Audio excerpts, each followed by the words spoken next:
Assalamu alaikum wa rahmatullahi wa barakatuhu. Barkanki da shan ruwa a yau 8 ga watan Ramadan. Wa qala inni dhahibun ila rabbi sayahdin, rabbi habli minas salihin. Annabin Allah Ibrahim alaihi salatu wassalam yake cewa, lallai ni mai tafiya ne zuwa ga Ubangijina, zai shiryar da ni. Ubangijina ka bani ko ka azurta ni daga nagartattu. Masu tafsiri suka ce daga mutane nagartattu.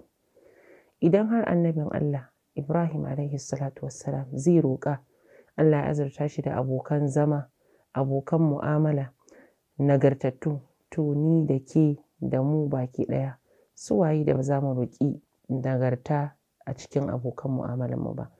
Ki roƙi Allah ya azurta ki tarayya da nagartattun mutane duk ƙanƙantar mu'amalar da za ta haɗa ki da su.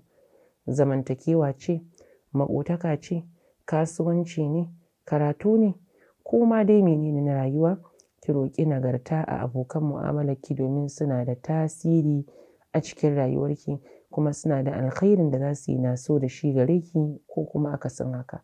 Da haka 'yar uwa, ki ƙoƙarin zama nagartacciya kuma ki roƙi Allah ya azurta ki da abokan mu'amala na ƙwarai. Wassalamu alaikum wa rahmatullah.